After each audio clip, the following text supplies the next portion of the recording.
Hi, welcome to SBR Sports Picks. Today is Wednesday, July 6th, and we are tackling NFL futures odds right now. Kickoff is in a couple months, but we are all about analyzing hardcore the futures odds because, analyzing the futures odds, even if you're not betting futures odds, is vitally important to get a head start on the spreads odds, on betting, on finding spread value right away in week one. Yeah. The NFC North is what we're going to discuss right now, and we got the Packers, Vikings, Bears, and Lions. Obviously, Packers and Vikings, the two favorites, Bears and Lions, about 10-1. Yeah. This is a two-horse race unless, there's a ton of injuries for both the Vikings and Packers. Is there any way either the Bears or the Lions win the NFC North? No, I think, matter of fact, I think the Packers run away with this division because I don't think the Vikings are going to, I don't think they're going to be nowhere near as strong as they were last year, Pistol Pete. Really? And the Bears, yeah, I really do. I mean, there's a lot of people who are high on the Vikings. I know, Brenner. They got a great defense, but they had a nice offseason, right? Who they had, like Laquan Treadwell. He's a nice underneath guy. They added Mackenzie Alexander, a second-round steal.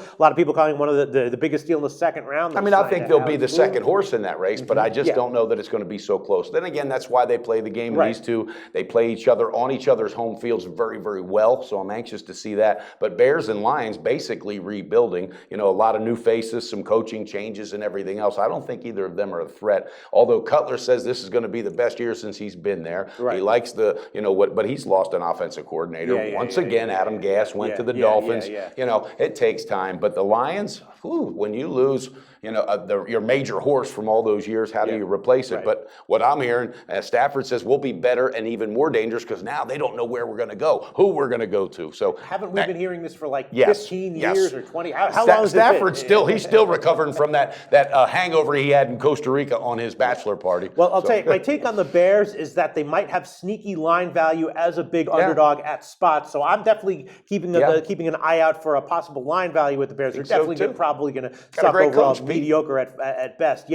But, all right, let me ask you this. If Aaron Rodgers goes down, does that make Minnesota have a huge advantage over them? Then I think you got something there. But and you've said that a couple times. I think he's going to come in here healthier than he's been in a couple years. But you never know. Anything can happen to a quarterback. I'm talking about game 4, game 7. If he goes down, because the chemistry between him and Jordan Nelson won't be, you can't match that with a backup. So, if he goes down, it drastically changes all of this. But then again, what if Teddy Bridgewater goes down? Is he that much of an effect? I don't think so. Exactly. I think Vikings could steer the ship straight. So probably, exactly. So that's why I think maybe the Vikings could be 230. You're opening my eyes. They're not so reliant on this one star. They've got a strong defense, unless they have a ton of injuries, it's also possible. But you're opening my eyes here. It would take a lot more injuries to fell the Vikings than it would take for the Packers, it seems, at first glance, right? I think you know what? That really, really made some sense there, Pete. Yeah. You want to be a salesman. Wait a minute. You are a salesman.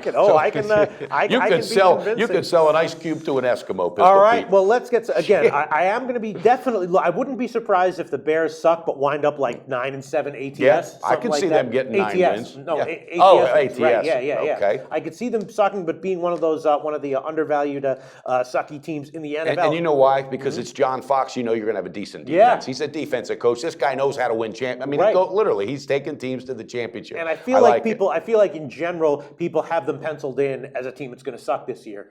Right, which is probably partially valid, but not quite as valid as I wouldn't be surprised if they got the best of the Vikings this year, Pistol Pete. I really do. I think the Bears might surprise people this year. I wouldn't be surprised if the Bears had a very winning record in conference. In division games in terms of against the spread results. All right, so if you had to make a pick, Packers current odds -155, Minnesota Vikings +230 to win the NFC North. I know what my pick would be. Vikings +230. Okay. I'm going to go with Pack because I see Rodgers really putting it together this year. They didn't like what happened last year. A couple of their wins were on Hail Marys, so that was a fluke. I think they're going to rebuild. I'm not a Mike McCarthy fan. I'm not a big fan of this head coach, but I think there's enough veteran leadership on the defense and offense. I'm taking the Pack -155, Pistol Pete. All right, sounds good. Tune into our videos in upcoming days and weeks where we will be previewing the rest of the conferences and the rest of the divisions in the NFL. And don't forget to go to sportsbookreview.com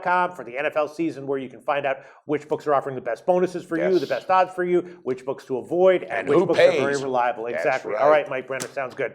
Kick it off, baby. Always on the go? Bet365 has one of the top mobile platforms in today's market. Sign up today and don't let your busy life keep you out of the game.